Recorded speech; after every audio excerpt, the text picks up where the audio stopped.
நான் சொன்ன காசு கண்டி ஒரு போடுறாரு.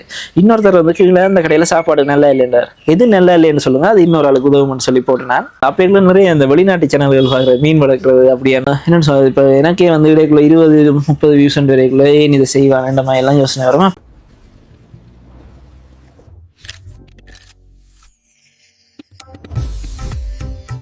ஹாய் எல்லாருக்கும் வணக்கம், welcome back to Sharan vlogs. இன்றைக்கு நாங்கள் வீடியோவில் என்ன பார்க்க போகிறோம்னு சொன்னால், இந்த யூடியூப் எப்படி செய்கிறதுன்னு சொல்லி ஒருத்தர் கேட்டிருந்தவர், அதால் என்னென்ன பலன் இருக்குது அப்படின்ற விஷயத்தை தான் இன்றைக்கு நாங்கள் இந்த வீடியோவில் பார்க்க போகிறோம். இப்போ நீங்கள் யூடியூப் சேனல் ஒன்று தொடங்கணும் ஒன்று யோசிச்சு கொண்டு இருக்கிறீங்களா, இல்லாட்டி ஏற்கனவே செஞ்சு கொண்டு இருக்கிறீங்கன்னா இது உங்களுக்கு இன்னும் உதவியாக இருக்கும்னு நான் நம்புகிறேன். எனக்கு தெரிஞ்ச விஷயங்களை நான் உங்களோட சொல்லிக்கொள்கிறேன்.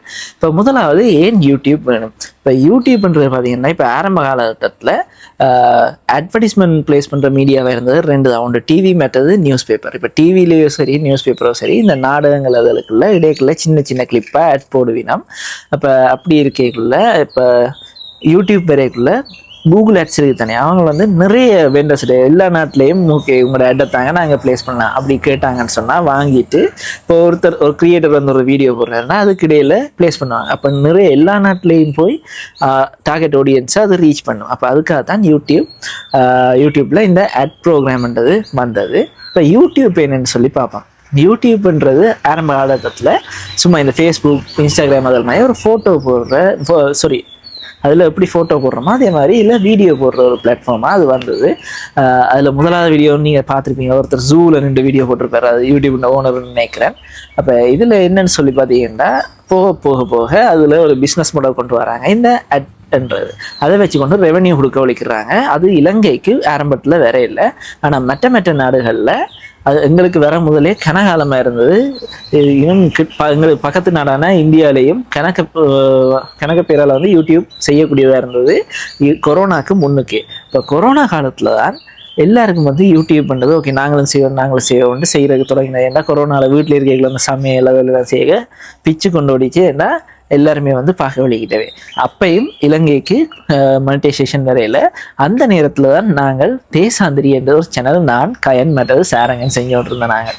அப்போ அதுக்கு முதலே இந்த யூடியூப் ஜேர்னின்றது 2019 தொடங்கிச்சு. 2017 இந்த ஜம்ப் கட்ஸ் மற்றது பிளாக் ஷீப் அப்படியான சேனலை பார்த்து ஓகே யூடியூப் நல்லா இருக்கு என்று போட்டு ஏன்னா அதுக்கு முதல்ல யூடியூப் இன்ஸ்டால் பண்ணணும்னா பாட்டு கேட்குறதுக்கு மட்டும்தான் பாவிச்சு கொண்டிருந்தேன் நான். பாட்டு பார்க்குறது இல்லாட்டி பாட்டை போட்டு நிறுத்துறது அந்த மாதிரி. அதுக்கு பிறகுதான் இந்த ஓகே இப்படி வீடியோக்கள் பார்க்கலாம், இந்த ஜோக் வீடியோஸ் பார்க்கலாம். அதுக்கு முதல்ல படத்தின் சீன் பார்ப்போம், அவ்வளோதான். அப்போ இந்த ஜம்ப் கட்ஸ் அப்படி எல்லாமே இருக்கலாம். அதுக்கு பிறகு இர்ஃபான்ஸ் வியூ, டான்ஜியர் வ்ளாக்ஸ் அப்படின்னா இந்த வ்ளாக்ன்றதை பற்றி லேர்ன் பண்ணுறேன். அந்த டைமில் எங்களுக்கு தெரிஞ்ச ப்ளாகிங் மட்டும்தான். ப்ளாகிங்குக்கு கூகுளால் மானிட்டைஸ் பண்ணலாம், ஆனால் ஸ்ரீலங்காவில் பண்ணல. அது இங்கே இருந்து கொண்டு வெளிநாட்டு அட்ரஸ் ஒன்றை கொடுத்து எடுக்கணும். அதே நிலைமை தான் யூடியூபுக்கு இருந்தது. ஆனால் யூடியூபுக்கு பெருசாக ஒருத்தரும் செய்யலை அந்த நேரத்தில். சனுக்ஸ் ப்ரோண்டா அவர்கிட்ட அந்த டெக் வீடியோஸ் அந்த டைமில் வந்துட்டு இருந்தது. அப்போ நான் என்ன செஞ்சேன்னா 2019 நான் இருந்த ரூம்லேயே ஒரு 5 லிட்டர் தண்ணி போத்துல மேலே வெட்டி போட்டு அதுக்குள்ளே தண்ணி விட்டு சின்ன மீன் வளர்த்து அதை வீடியோ ஓட்டினேன். இந்த நிறைய பேர் வந்து அந்த கப்பீஸ் இருக்குது தானே, அந்த அப்படியே மீன்கள் அப்படி நிறைய பேர் பார்ப்பாங்க. அப்போ நிறைய அந்த வெளிநாட்டு சேனல்கள் பார்க்குற மீன் வளர்க்குறது அப்படியான விஷயங்கள்ல இன்ட்ரெஸ்ட் இருக்குது எனக்கு. அப்போ வெளிநாட்டு சேனல்கள் நிறைய பார்க்குறேன் நான். அந்த மீன் வளர்க்குறது அவங்க போய் குளத்தில் பிடிச்சி கொண்டு வந்து வளர்ப்பாங்க அந்த கலர் மீனெல்லாம். அப்போ அதெல்லாம் பார்த்து ஓகே தொடங்கினது. என்னென்னா இப்போ கதைக்கிற மாதிரி எனக்கு அப்போ கதைக்கவும் வராது, முகம் கட்டுறதுக்கு சரியான பயம். ஈவன் எங்களோட தேசாந்திரி சேனலில் கூட நான் பக்கத்துலேருந்து இப்படியே சைலண்டாக இருப்பேன். அப்போ அப்படித்தான் தொடக்கத்தில் இருந்தேன்னா என்ன ஸ்கூலில் கூட பேஜ் போட்டியில் போய் கதைக்க மாட்டேன். அப்படியான ஒரு கேரக்டர் தான் நான் வைங்களேன். அப்போ என்னென்னா அந்த மீன் சேனல் பெருசாக உடையில. அதுக்கு பிறகு கேமிங் சேனல் செஞ்சேன். பிறகு ப்ரோக்ராமிங் சம்மந்தமாக ஓகே இந்த ப்ரோக்ராம் அப்படி பேசிக் ப்ரோக்ராம் எல்லாம் இப்படி செய்கிறேன்னு சொல்லி வீடியோஸ் போட்டு கொண்டிருந்தேன். அது ஒருத்தரும் பார்க்கல. அதை விட முக்கியமான விஷயம் என்னென்னு சொன்னால், அதை ஸ்க்ரீன் ரெக்கார்ட் பண்ணி அப்லோட் பண்ணுறேன்னு சொன்னால் டேட்டா கணக்க முடியும். அதே மாதிரி ரெக்கார்ட் பண்ணுற நேரமும் கணக்கு போகும். என்னடா ஸ்க்ரீன் ரெக்கார்டர் வந்து 5 நிமிஷத்தில் நின்றும், ஏன்னா பெய்ட் வெர்ஷன் இல்லை. அப்போ அந்த காரணத்தால் விண்டோஸ்லேயே இருக்கிற அந்த ரெக்கார்டரை போட்டால் அது ஸ்டோரேஜ் அழித்து தள்ளிடு. இப்போ அதால் அதுவும் கைவிட்டது. கேமிங் சேனலும் அதே மாதிரி தான். அது நான் ஸ்ட்ரீம் பண்ணவும் இல்லை, சும்மா ஸ்க்ரீன் ரெக்கார்ட் பண்ணி போட்டு கொண்டிருந்தேன் நான். அதுக்கு பிறகு ஆன்லைன் படிக்கணும்னு சொல்லி இந்த கிரிப்டோண்டா என்ன, கிரிப்டோ கரன்சியில் இன்வெஸ்ட் பண்ணுறதை பற்றி இல்லை, இந்த ஃபோசட் பேன்னு இருந்தது. ஃபோசட்டில் நாங்கள் எப்படி ஒவ்வொரு நாளும் போய் கொஞ்சம் கொஞ்சமாக கிளைம் பண்ணலாம், அதை ஸ்டோர் பண்ணி மற்ற கேம் விளையாடினா கொஞ்சம் கொஞ்சமாக வரும். அப்படி ஒரு இந்த $180 $300 போகிற அந்த பிரச்சனை வரும்போது ஒரு $10 சேர்த்துருப்பேன். ஆனால் அதுக்கு எனக்கு 1.5 வருஷம் எடுத்தது. அப்போ அது சரி வராண்டா அதையும் விட்டுட்டேன். அதை பற்றி பெருசாக நான் கொண்டு போவோம் இல்லை. பிறகு அதுக்கு பிறகு என்ன செஞ்சேன்னு சொன்னால், இந்த என்ன சாமான் இன்னும் ஒரு சில விஷயங்கள் செஞ்சேன், அந்த சின்ன சின்ன கிளிப்ஸாக. இப்போ இன்னொரு விஷயம் இருந்தது என்னென்னு சொன்னால், அந்த காலத்தில் பேரியாக்கள் போட்டால் அந்த காமெடி வீடியோஸ் நாங்கள் யூஸ் பண்ணலாம். அதுக்கு ஒரு லைசன்ஸ் ஒன்று இருக்குது. இப்போ அதை நான் மறந்துட்டேன். அந்த வீடியோஸ் வந்து நாங்கள் அப்லோட் பண்ணலாம். சின்ன சின்ன மாடிஃபிகேஷன்ஸ், இந்த பக்கம் இருக்குன்னு சொன்னால் இந்த பக்கம் திருப்பி போட்டு போடுறது, அப்படி கொஞ்ச நாள் செஞ்சுட்டு இருந்தேன். அதுவும் பெருசாக போயில்லை. சரி என்று எல்லாத்தையும் போயிட்டு தான் 2019 இந்த தேசாந்திரி சேனல் தொடங்குறோம். 19-20 கொரோனாவில் போச்சு. 20 அப்படியே கொரோனாவில் போச்சு. அதுக்குள்ளேயும் நாங்கள் செஞ்சுட்டு இருந்தேன். நான் 3rd year படிச்சுட்டு இருந்தேன். நான் அப்பே 3rd year வந்து சரியான டஃப். தேர்ட் இயர் மட்டும்தான் எங்களுக்கு பிரச்சனையாக இருந்தது. First year second year okay, final year சரியான ஈஸி. ஆனால் 3rd year கஷ்டம். இப்போ நான் 3rd year இருக்கேன், செகண்ட் இயர். அடுத்த வருஷம் நாங்கள் கொரோனா முடிஞ்சு போயக்குள்ள அவங்க 3rd year, நான் ஃபைனல் இயர். அவங்களுக்கு ஜெயலா போச்சு. பிறகு Sarangan music video, Gayan vlogs, நான் சரண் vlogs என்னும் ஆறிட்டோம். நான் 2022 தொடங்கி ஒரு 3 மாதத்தில் எனக்கு மானிட்டைஸ் ஆனது. ஆனால் நான் ஓகே வந்துட்டு தானே என்ற ஓட்டு ஒரு 5 விட்டுட்டேன். சரியா விட்டு போட்டு என்ன செஞ்சேன்டா, எனக்கு நான் சாஃப்ட்வேர் இன்ஜினியரிங் முடிச்சுட்டு இன்டர்ன் முடிச்சுட்டு வேலையும் எடுத்துட்டேன் வச்சுசால. அப்போ ஒர்க் பண்ணிக்கிட்டு இருக்கேக்குள்ள ஓகே ஸ்டேபிளாக ஒரு இன்கம் வருது தானே, வீடியோ இருந்துட்டு எப்பயாவது போடுவோம் என்றுட்டு போட்டு கொண்டு இருந்தேன். அது பெருசாக ஓடவும் இல்லை. 2 வருஷம் தான் வீடியோ பிறகு போடவும் இல்லை. வேலை பிறகு மாறிட்டேன். 1.5 வருஷத்துக்கு பிறகு அந்த வேலையும் கொஞ்சம் லோடாக இருந்தது. அது பிறகு இங்கே மாறின பிறகு ஓகே நான் போடுறதுக்கான யோசனை பெருசாக வரவும் இல்லை. இருந்துட்டு எப்போ போடுவேன், ஆஃபீஸ் ட்ரிப் போவோம், அதெல்லாம் ஃபன்னாக இருக்கும். அப்போ அதில் போடுவோன்ட்டு போட்டு கேட்கல. இந்த கேமரா நாங்கள் ஆஃபீஸ் ட்ரிப் போய்க்கல லேக்குக்குள்ளே விழுந்துட்டு. இப்போ அந்த வீடியோ நான் அப்லோட் பண்ணினேன். கேமராவில் இந்த ஃபுட்டேஜ் நான் எடுத்து அப்லோட் பண்ணினேன். ஆனால் அந்த கேஸ் வந்து செத்துட்டதுனால என்னால் கேமராவை திரும்ப ரீசார்ஜ் பண்ணிடலாம். அதுக்கு பிறகு பெருசாக வீடியோ எடுக்கல. அதுக்கு பிறகு ஃபோனில் எடுத்துக்கொண்டு இருந்தேன். கொஞ்சமாக எடுத்து விட்றது. போன வருஷத்துக்கு முதல் வருஷம் இந்தியாவுக்கு போனேன். இப்போ இந்தியாவில் இந்த ஆறுபடை வீடு அப்படியெல்லாம் வீடியோ போட்டு கொண்டு இருந்தேன். போட்டுட்டு அப்புறம் இப்போ இந்த மழை வெள்ள டைமில் ஓகே போட்டால் ஓடினா ஓடட்டும் இல்லைன்னா விடுவோம்ன்ற மாதிரி ஸ்டார்ட் பண்ணது. அது ஓடின உடனே நான் யோசிச்சது ஓகே நீ ஒவ்வொரு நாளும் போடணும், தொடர்ந்து போடணும், அப்போ தான் திரும்ப செய்யலாம்னுட்டு ஓகே போட்டு ஒரு மாதத்தில் மானிட்டைஸ் ஆச்சு. அதுலேருந்து விளங்கினா இந்த கன்சிஸ்டன்சின்றது. இப்போ யூடியூப்பை பொறுத்த வரைக்கும் உங்களுக்கு கன்சிஸ்டன்சி தான் முக்கியம். இப்போ நான் யூடியூப்பை பற்றி சொல்லிட்டு எந்த ஜேர்னிக்குள்ளே வந்துட்டேன். இப்போ உங்களுக்கு அடுத்து நான் சொல்ல போகிறேன் என்னன்னா, ஏன் யூடியூப் முக்கியம். இப்போ நானே ஒரு ஸ்டேபிள் ஒர்க்கில் இருக்கிறேன்னு இதையும் செஞ்சு கொண்டிருக்கேன் அப்படின்னு சொன்னால், இப்போ இப்போத்தையான எக்கனாமிக் பிரச்சனை. இப்போ உங்களுக்கு ஒரு வேலையோட சமாளிக்கிறன்றது ஏதோ ஒரு நேரத்தில் உங்களுக்கு காசு கட்டாயம் தேவைப்படும். அப்போ கொஞ்சம் கொஞ்சமாக ஏதோ ஒரு வகையில் இந்த ஏர்னிங் ஸ்ட்ரீம்ஸை நீங்கள் கூட்டினீங்கன்னா தான் கொஞ்சம் கொஞ்சமாக சேவிங்ஸில் இருக்குன்னு போகிற நிலைமையை பார்த்தா. அப்போ அதுக்காக வேண்டி ஓகே யூடியூப் ட்ரை பண்ணி பார்ப்போம் செய்யலாம். இப்போ யூடியூப்பால் என்ன நன்மை? இப்போ யூடியூப்பால் பார்த்தீங்கன்னு சொன்னால் ஒரு தனிநபருக்கு நல்லது இருக்குது, ஒரு பிஸ்னஸுக்கு நல்லது இருக்குது. இப்போ ஒரு பிஸ்னஸ் வந்து அவங்களே கண்டென்ட் கிரியேட் பண்ணுறாங்கன்னு இப்போ உதாரணத்துக்கு இங்கே சரவணா ஸ்டோர்ஸில் அவரே அட்டில் நடிக்கிறாரு. அவர் அட்டில் நடிக்காம அவர் யூடியூப்ல வீடியோ போடுறாருன்னு இப்போ ஒவ்வொரு நாளும் ஓகே எங்களோட கடையில் இதெல்லாம் இருக்குது, என்னென்ன சாமான் இன்றைக்கு இந்த ஆஃபர் போகுது ரெண்டா அது நிறைய பேரை போய் சேரும். அப்படி நிறைய பேரை போய் சேரியர்களே நடக்கணும். அதில் ஒரு கொஞ்சம் பேர் கிட்ட வாங்க போயிடும். அப்படி ஒரு கண்டென்ட் மூலமாக லீட்ஸ் எடுக்கிறது தான் அந்த பிஸ்னஸின் மெயின் நோக்கம் ஒரு கண்டென்ட்டை பொறுத்த வரைக்கும். அப்போ பிஸ்னஸுக்கு அவே செய்யணுமோ இல்லாட்டி இன்னொருத்தரை வச்சு செய்யணுமோ அது மூலமாக லீட்ஸ் வரணுமென்றதுக்காகத்தான் இந்த ஆக்களை வச்சு வீடியோ எடுக்கிறது, இல்லாட்டி வீடியோ எடுத்து அவை தங்களோட சோஷியல் மீடியாலேயே போடுறது. இப்போ தனிநபருக்கு என்ன நல்லம் அப்படின்னு சொன்னால், இப்போ அவர் வந்து ஒருத்தர் வந்து லைஃப் ஸ்டைல் ஒர்க் பண்ணுறாங்க எப்பவுமே. இப்போ இதில் நிறைய நீச் இருக்குது, படிப்பு சம்மந்தமாக, கேமிங் சம்மந்தமாக, மற்றது கணக்கு கேட்டகரி இருக்குது. அதில் ஏதாவது ஒன்று நீங்கள் சூஸ் பண்ணால் நான் லைஃப் ஸ்டைல் இந்த இப்போ நான் ஃபுட் இருக்குது, ட்ராவல் இருக்குது, மற்றது இப்போ நான் வெயிட்லெஸ் சீரிஸ் செய்கிறது 90 days அதுவும் போட்டு கொண்டு இருக்கிறேன். அந்த மாதிரி இப்போ இன்னொரு ஆள் வந்து குக்கிங் வீடியோஸ் பண்ணலாம். அப்படி ஒவ்வொருத்தர் இந்த ஸ்கில் ஷோன்ற அப்படின்னு நிறைய இருக்குது. பட் அந்த கிராஃப்ட் 5 மினிட்ஸ் கிராஃப்ட் அப்படின்னு அனிமேஷன் அப்படின்னு நிறைய கேட்டகரிகள் போய் கொண்டிருக்கும். அதுக்கேற்ற மாதிரி நீங்கள் செஞ்சு கொள்ளலாம். அப்போ இப்போ ஒரு தன்னவர் செய்யக்குள்ள என்னென்னா அவர் செய்கிற விஷயத்தை அவர் ரெக்கார்ட் பண்ணி வைக்கலாம். அவருக்கும் பிற்காலத்தில் உதவியாக இருக்கும். அதே நேரம் இன்னொருத்தருக்கும் அது உதவியாக இருக்கும். இப்போ ஒருத்தர் வந்து ஒரு சாமான் தருறாரு. இப்போ உதாரணத்துக்கு ஒரு நல்ல பேக் கொண்டு தர்றார். அந்த பேக் எங்கே வாங்கலாம் தேடுறார். யூடியூப்பில் ஒருத்தர் வீடியோ போட்டிருக்கார், இங்கே வாங்கலாம். இல்லாட்டி ஒருத்தர் வந்து பிஸ்னஸ் வச்சிருக்கிறார், அவர் சொல்கிறார் இங்கே வாங்கலாம். இப்போ 2 இடத்துலையுமே வந்து போயிட்டு அவர் ப்ராடக்டை செக் பண்ணி பார்த்துட்டு குவாலிட்டி நல்லா இருந்தால் அது வாங்குறதால இவருக்கும் உதவி, இவருக்கும் உதவி, இவருக்கும் உதவி. இப்போ யூடியூப் வந்து எப்படி ஒர்க் பண்ணுதுன்னு சொன்னால், இப்போ யூடியூப் இப்போ ஆட்டுக்கு இப்போ இவங்கள்ட்ட இருந்து வாங்கணும், கிளைண்ட்டு இருந்து வாங்கி அதில் இருந்த ஒரு பெர்சன்டேஜ் இப்போ ஒருத்தர் வந்து வீடியோ போடுவாரானே, அடுத்த வீடியோவில் ஒரு 4-5 ஆட் அது ப்ளேஸ் பண்ணி போட்டு ஒரு கொஞ்சம் காசு அவருக்கு கொடுக்கும். அந்த மாதிரியான இந்த யூடியூப் பார்ட்னர்ஷிப் ப்ரோக்ராம். இப்போ யூடியூப்லேயே மானிட்டைசேஷனுக்கு வந்து பார்ட்னர்ஷிப் ப்ரோக்ராம், பிராண்டட் கண்டென்ட், அதாவது ஒரு பிராண்டோட போய் நீங்கள் கொலாப் பண்ணுறது. அடுத்தது வந்து இந்த ஸ்டோர் ஃப்ரண்ட்னு ஒன்று இருக்குது. இப்போ ஒரு சில ஷார்ட் வீடியோ இல்லாட்டி வீடியோ பார்த்தீங்கன்னா என்னென்ன சாமான் அதில் இருக்குது. இப்போ ஒருத்தர் வந்து ரிங் லைட் வச்சுட்டு வீடியோ போட்டு வந்துருக்காரு, இந்த ரிங் லைட் உங்களுக்கு வேணுமெண்டா இதில் கிளிக் பண்ணுங்கன்னா அதில் வந்து நிற்கும். இப்போ அதுக்கு செட் பண்ணி வைப்பாங்க இந்த ப்ராடக்ட் வந்து.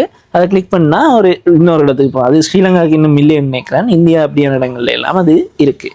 இப்போ அப்படி பண்ணுறது. மற்றது இன்னொன்று இருக்குது, இந்த லைவ் வீடியோ, இந்த கேமிங் எல்லாம் ஸ்ட்ரீம் பண்ணிவிடும் தானே, அதில் கிஃப்ட்ஸ் அனுப்புவாங்க. அப்போ அதுவும் வந்து காசாக கன்வெர்ட் பண்ணலாம். அந்த மாதிரி இப்படி 4 வகையில் யூடியூப் மட்டும் இல்லை, எல்லா இடத்துலையுமே மானிட்டைசேஷன் இப்படி தான் ஒர்க் பண்ணோம். இந்த 4 முறையில் கண்டென்ட் கிரியேஷனுக்கு இப்போ ஃபேஸ்புக்கும் யூடியூப்பும் கொடுக்குறதுன்னு நினைக்கிறேன். இன்ஸ்டாகிராம், டிக்டாக் வெளிநாட்டில் கொடுக்குறாங்க. இன்ஸ்டாகிராமும் இப்போ வெளிநாட்டில் கண்டென்ட்டுக்கு கொடுக்குறாங்கன்னு நினைக்கிறேன். என்ன கிட்டடியில் ஒரு நியூஸ் பார்த்துருந்தேன் நான். அதோட ஃப்ரெண்ட் ஒருத்தர் உங்களுக்கு இங்கே இல்லையான்னு சொல்லி கேட்டுருந்தவரப்போ அதுக்கும் இருக்குது. 4 பிளாட்ஃபார்முக்கும் இப்போ மானிட்டைசேஷன் வருதுன்னு சொன்னால் நீங்கள் ஒரு வீடியோ எடுத்துகிட்டு 4லையும் போடுறது மூலமாக. ஆனால் என்ன பிரச்சனைனா மானிட்டைசேஷன் டார்கெட்டை நீங்கள் அச்சீவ் பண்ணணும். இப்போ யூடியூபுக்கு 4000 வாட்சவர்ஸும் 1000 சப்ஸ்கிரைபர்ஸும் இருக்குது தானே, அதே மாதிரி ஒவ்வொன்றுக்கும் ஒவ்வொரு ரூல்ஸ் இருக்கும், ஒவ்வொரு செட் ஆஃப் ரூல்ஸ் இருக்கும். அதை நீங்கள் கம்ப்ளீட் பண்ணணும். அடுத்தது வந்து இந்த கைட்லைன்ஸ் இருக்குது. இந்த கைட்லைனுக்கு ஏற்ற மாதிரி தான் நீங்கள் வீடியோ போடணும். அதெல்லாம் செஞ்சு மானிட்டைஸ் ஆகிடுச்சுன்னு சொன்னால் நீங்கள் ஒரு சைடு இன்கம், அது கூடவோ குறையவோ நீங்கள் அதை கொஞ்சம் கொஞ்சமாக சேர்த்து கொண்டிருக்கலாம். அப்போ அந்த வகையில் ஒரு தனிநபருக்கு அது உதவி செய்யுது. இப்போ யூடியூப் செய்ய போகிறீங்க அப்படின்னு சொன்னால் என்ன பிரச்சனை வரும்? ஒன்று, இப்போ இப்படி கதைக்கிறது, கேமரா பார்த்து கதைக்கிறதுக்கு ஒரு ஆங்ஸைட்டி இருக்கும். மற்றது வந்து நாங்கள் கதைக்கிறது மற்றவைக்கு பிடிக்குமான்னு தெரியாது. இப்போ நான் ஒரு மொழி நடையில் கதைப்பேன், இன்னொருத்தர் இன்னொரு மொழி நடையில் கதைப்பார், ஒவ்வொருத்தருக்கும் ஒன்று பிடிச்சிருக்கும். ஆனால் இப்போ ஒருத்தர் வந்து தன்னுடைய தனித்துவத்தை வெளிப்படுத்துவதன் மூலமாக அவர் வந்து நிறைய பேரை அட்ராக்ட் பண்ணக்கூடியதாக இருக்குது. இப்போ நான் இப்படி கேட்குறது தான் சில பேருக்கு பிடிச்சிருக்கும், இப்படி கேட்குறது சில பேருக்கு பிடிச்சிருக்காது. இப்போ பிடிச்சாக்கள் வந்து அதில் கூடியக்குள்ள உங்களோட வியூஸும் இன்னும் கூடும், அதோட என்கேஜ்மெண்ட்டும் கூடும். இப்போ அப்படித்தான் என்னென்னு சொல்கிறது, இப்போ எனக்கே வந்து இடைக்குள்ள 20-30 வியூஸ் வரைக்குள்ள ஏன் இதை செய்வாங்க இந்த மாதிரி எல்லாம் யோசனை வரும். அப்படி நிறைய பேருக்கு இருக்குமே, இந்த கனகாலமாக செஞ்சு கொண்டு இருக்கிறவங்களுக்கு இந்த மானிட்டைஸ் ஆகலை, கொஞ்சம் பேர் தான் பார்க்குறாங்க அப்படின்றது. யூடியூப்லேயே சஜஸ்ட் பண்ணுறேன் என்னென்னா, இப்படி தம்ப்நெயில் போடுங்க, மற்றது டைட்டில் அதுக்கேற்ற மாதிரி போடுங்க, டேக்குகள் போடுங்க, மற்ற அந்த ஹேஷ்டேக்குகள் போடுங்க, டிஸ்கிரிப்ஷன் எழுதுங்க. அப்படியான விஷயங்கள் யூடியூப்லேயே பார்த்தீங்கன்னு சொன்னால் ஒரு ஆப்ஷன் இருக்குது. அதில் அந்த லேர்ன் ஒன்று இருக்குது, என்னென்னு சொல்கிறது, இன்ஸ்பயர்ட் ஃப்ரம் அப்படின்லாம் அந்த ஏஐ காட்டுற மாதிரி அதில் யூடியூப்லேயே இருக்குது. அப்போ அது பார்த்தீங்கன்னு சொன்னால் உங்களுக்கு ஓகே இப்படி செய்யுங்க. இல்லாட்டி யூடியூப்லேயே நிறைய இருக்குது, ஸ்கில் மேக்கர்ஸ் ஒரு சேனல் இருக்குது, அதில் போய் பார்த்தீங்கன்னு சொன்னால் ஒரு யூடியூப், ஃபேஸ்புக் எல்லாமே எப்படி செய்கிறேன்னு சொல்லி போட்டிருப்பார். இப்போ அது மூலமாக நிறைய இப்போ யூடியூப்லேயே வந்து யூடியூப் எப்படி செய்கிறேன்னு சொல்லி நிறைய ஸ்கில்ஸை நீங்கள் டெவலப் பண்ணிக்கொள்ளலாம். அப்படி பண்ணிவிட்டு நீங்கள் உங்களுக்கு எந்த நீச் பிடிச்சிருக்கு, உங்களுக்கு இப்போ ஃபுட் ரிவ்யூ பிடிச்சிருக்கா அது செய்யலாம், இல்லாட்டி ட்ராவல் பண்ணி இடம் காட்டுற பிடிச்சிருக்கா அது செய்யலாம். இப்போ என்னட்ட ஒரு 10ஆம் ஆண்டு தம்பி கேட்டிருந்தவர், தான் யூடியூப் செய்ய போகிறேன், இப்படி ஊர் சுற்றி அந்த மாதிரி காட்ட போகிறேன். அப்போ நான் சொன்னவர்கிட்ட, இல்லை நீங்கள் அப்படி செய்யாதீங்க, நீங்கள் படிக்கிறீங்களானே, நீங்கள் படிக்கிறத ஒரு நாளும் படிச்சுட்டு அதை திரும்ப இன்னொரு ஆளுக்கு சொல்லிக் கொடுக்குற மாதிரி ரெக்கார்ட் பண்ணி வச்சுருந்தீங்கன்னாலே உங்களுக்கு அது திரும்ப நீங்கள் பார்க்கல. இப்போ எனக்கு சார் சொல்லித்தரதை விட இன்னொரு ஃப்ரெண்ட் சொல்லித்தரது விளங்குறதா இருக்கும். அதே நானே செல்ஃப் லேர்ன் பண்ணியக்குள்ள ஓகே எனக்கு இப்படி செஞ்சுறது ஈஸியாக இருக்குன்னு சொன்னால் அதை நான் எனக்கே ஒரு ரெக்கார்ட் பண்ணிட்டு திரும்ப காட்டியக்குள்ள ஓகே இப்படி செய்யலாம் தானேன்றது எனக்கு ஈஸியாக இப்போ அந்த விஷயத்த அவர்கிட்ட சொன்னால், ஃப்ரெண்ட்ஸோடு சேர்ந்து நீங்கள் குரூப் ஸ்டடி பண்ணுற மாதிரி வீடியோ எடுத்தீங்கன்னு சொன்னால் ஒருத்தருக்கு எக்ஸ்பிளைன் பண்ணுறதை அதில் ரெக்கார்ட் பண்ணி வச்சுட்டு நீங்கள் திரும்ப யூடியூப்லேயும் பார்க்கலாம், இன்னொருத்தரும் அதை பார்க்கலாம். இது 10ஆம் ஆண்டு 11ஆம் ஆண்டில் மட்டும் இல்லை கேம்பஸ்லேயும் அது அவங்களுக்கு ஹெல்ப் பண்ணவே இருந்தால் கேம்பஸில் உங்களுக்கு ஸ்லைடை கொண்டு வந்துட்டு அதில் எக்ஸ்பிளைன் பண்ணி விட்டு போயிடுவாங்க. அங்கே எல்லாமே நீங்கள் தான் தேடி படிக்கணும், ப்ரொஜெக்ட் செய்கிறதுக்கு நீங்கள் தான் தேடி செய்யணும். இப்போ எல்லா இடத்துலையுமே பேசிக் தான் அவங்களுக்கு சொல்லுவாங்க, இன்டெப்த்தாக நீங்கள் தான் தேட வேண்டியிருக்கும். அப்போ கேம்பஸ் டைமில் எங்களுக்கு உதவி செஞ்சது முக்கால்வாசி இந்த யூடியூப் சேனல்கள் தான். அப்போ அந்த வகையில் நீங்கள் அப்படியும் சேனல்கள் க்ரியேட் பண்ணிக்கொள்ளலாம். முதலாக அந்த பயத்தை விட்டு வெளியில் வரணும். எனக்கு அதுலேருந்து வர்றது கணக்கு நாள் எடுத்தது. ஏன்னா சிலது ஆரம்ப கால வீடியோஸ் எல்லாம் பார்த்தீங்கன்னா எடுத்து போட்டு நான் வாய்ஸ் ஓவர் கொடுத்து கொண்டிருப்பேன், என்ன பப்ளிக்கில் கதைக்கிறதுக்கு பயம், அதான் அப்படியான விஷயங்கள் இருக்குது. ஆனால் இப்போ நான் இங்கே இருந்து எடுக்கக்குள்ள யார் அவன் கழிச்சு கொண்டு போகிறான்னு சொல்லுவாங்க என்ற ஒரு பயம் இருக்குது. ஆனால் இன்னொரு எங்களுக்கு தெரியாத ஒரு இடத்துக்கு போய்க்கல நான் எங்களை மாதிரியே எடுத்துக்கொண்டு அப்படித்தான் நான் கொழும்புல எடுத்துக்கொண்டு போனேன்.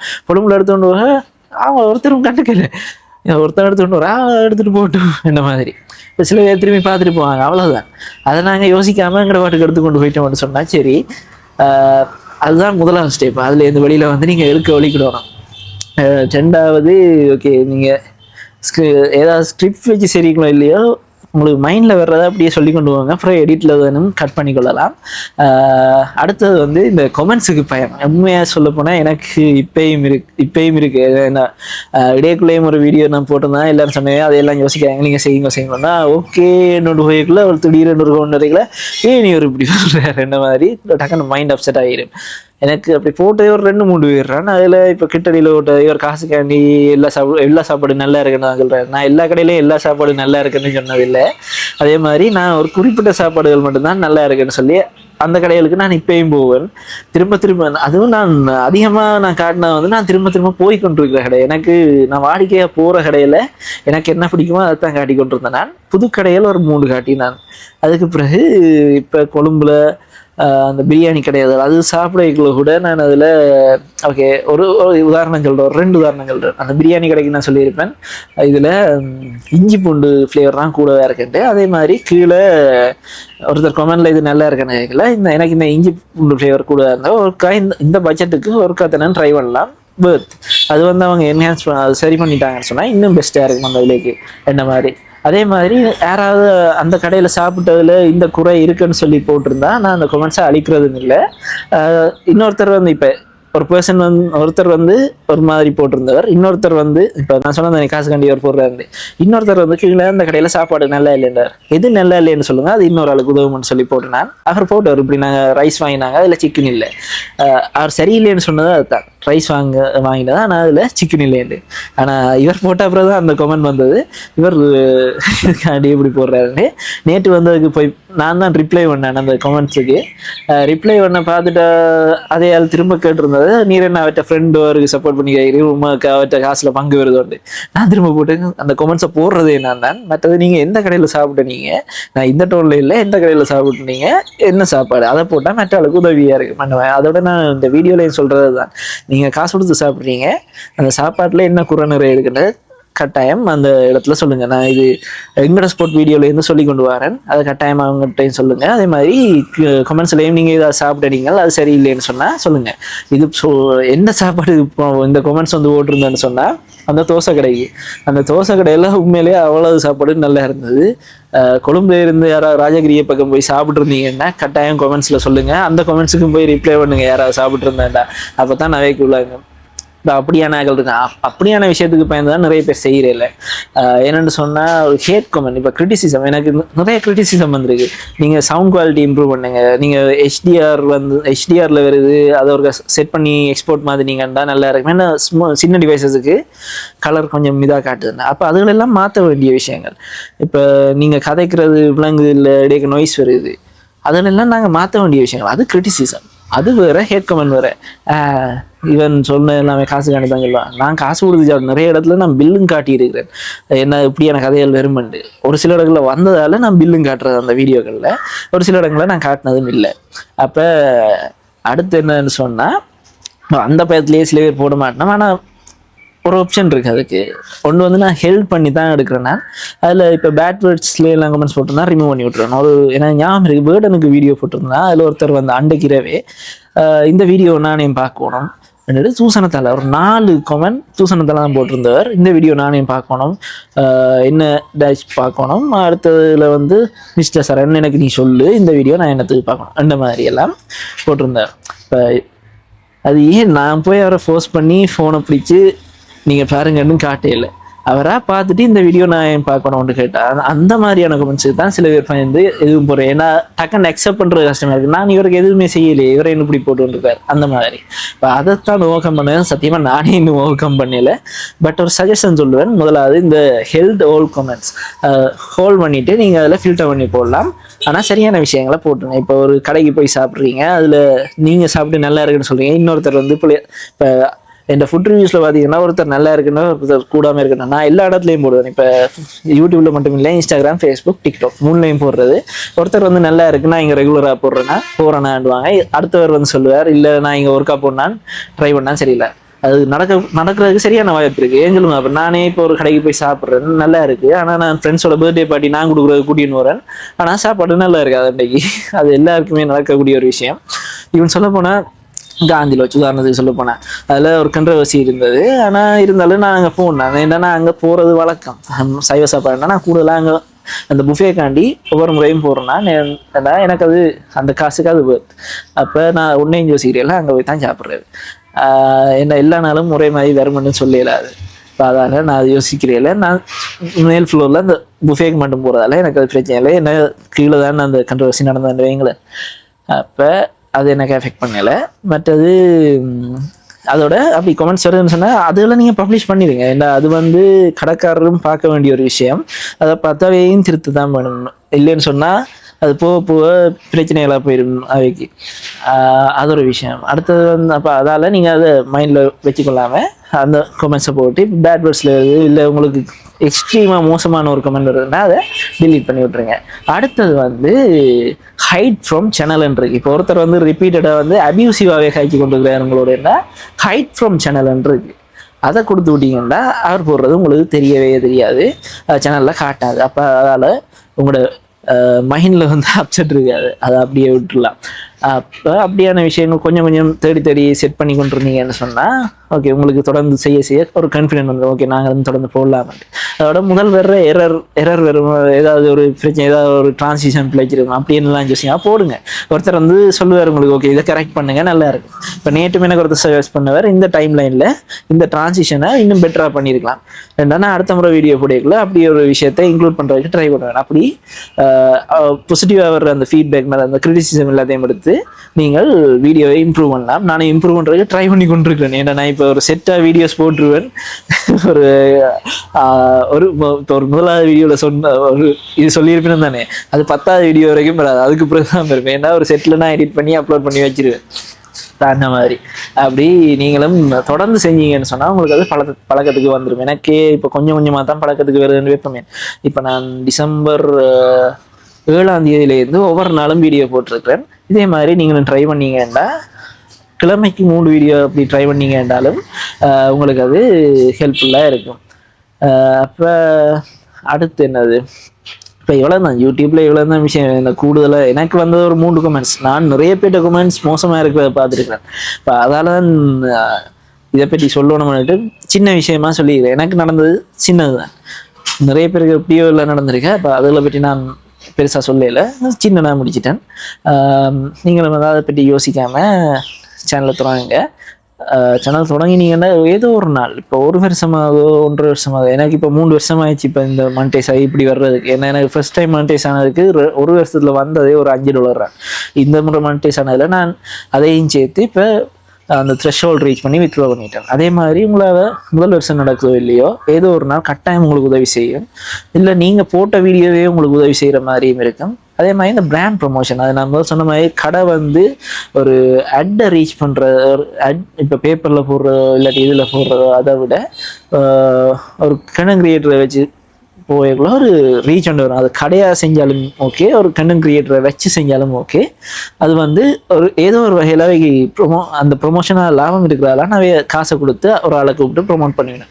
அப்போ ப்ரொமோஷன் வந்து பிள்ளைன்ற மாதிரி நிறைய பேர் யோசிச்சுருப்பேன். மற்றது இந்த யூடியூப் செய்தாலே பிள்ளை, மற்ற இந்த கண்டென்ட் கிரியேஷனால் ஏர்ன் பண்ணுறது பிள்ளை. இந்த சொல்லப்போனால் நான் சொல்றேனே, எனக்கு ஒரு ஃப்ரெண்ட் ஒருத்தன் இருந்தவன், அவனே இது இப்படித்தானே உழைக்கிறாங்க, அதுல என்னன்னு இப்போ அது என்னன்னு சொன்னா வந்து இப்போ அவனுக்கு அவன் ஒரு ஃபுல் டைம் ஒர்க் பண்ணி கொண்டு இருக்கிறானே இருப்பேன். இப்போ அவன் வந்து அதே மாதிரி ஒரு கண்டென்ட் வந்து டிக்டாக்ல போடக்குள்ள அதில் அவனுக்கு எந்த பிரச்சனையும் இல்லை. பட் அதே மாதிரி ஒரு சிமிலர் கண்டென்ட் இன்னொருத்தர் போட்டு அவருக்கு காசு ஏர்ன் பண்ணுறாருக்குள்ள இவன் கிரீஞ்ச் பண்ணி உழைக்கிறான். உதாரணத்துக்கு சொல்ல போனால் கொரோனா டைம்ல வந்து காபிலேன் அந்த ஆப்பிரிக்கன் ஒருத்தர், அவர் வந்து சின்ன சின்ன கிளிப்ஸா போட்டு அந்த எப்படி கை காட்டுற அது சும்மா போட்டுக்கொண்டு வந்து ட்ரெண்ட் ஆச்சு, அது ஒரு இதாச்சு. அப்படி அவருக்கு வந்து நிறைய இப்போ ஒரு கணக்கு மில்லியன்ல சொத்து இருக்குன்னு வைப்போமே. இப்போ அது வந்து ஒரு லக்கும் வேணும். நாங்கள் என்னதான் செஞ்ச வேண்டாலும் நாங்கள் ஒரு ஸ்மார்ட் ஒர்க்கும் செய்யணும், ஒரு லக்கும் இருக்கணும். இல்லைன்னு சொன்னா தூக்கி போட்டு அடிக்கிற லைஃப், அதான் உண்மை. பட் இன்னொன்று வந்து மறக்காம சேனலை சப்ஸ்கிரைப் பண்ணி வைங்க. இதே மாதிரி நிறைய வீடியோக்கள் இப்போ அடுத்து சேனலுக்கு என்னென்ன டிவைஸ் யூஸ் பண்ணுறேன்ன்றதெல்லாம் வீடியோ போட போகிறேன். பட் உங்களுக்கு யூடியூப் மானிட்டைசேஷன் பற்றி கொஞ்சம் டவுட்ஸ் இருக்கு, அதுகளுக்கு ஒரு வீடியோ போடுவேன். வேற உங்களுக்கு ஏதாவது டவுட்ஸ் இருந்தால் யூடியூப்பை பற்றி கீழே கமெண்ட்ஸில் ஒன்று சொல்லுங்க. எனக்கு தெரியுங்க, நான் சொல்கிறேன், ஏன்னா நானே கற்றுக்குட்டி தான். ஸோ மறக்காம சேனலை சப்ஸ்கிரைப் பண்ணுங்க. பிடிச்சிருந்தா பெல் பட்டனையும் கிளிக் பண்ணி வைங்க. அப்போ தான் புதுசாக வீடியோ போட உங்களுக்கு வந்து ஒன்று இருக்கும். உங்களோட ஃப்ரெண்ட்ஸுக்கும் ஷேர் பண்ணுங்க. நன்றி, வணக்கம்.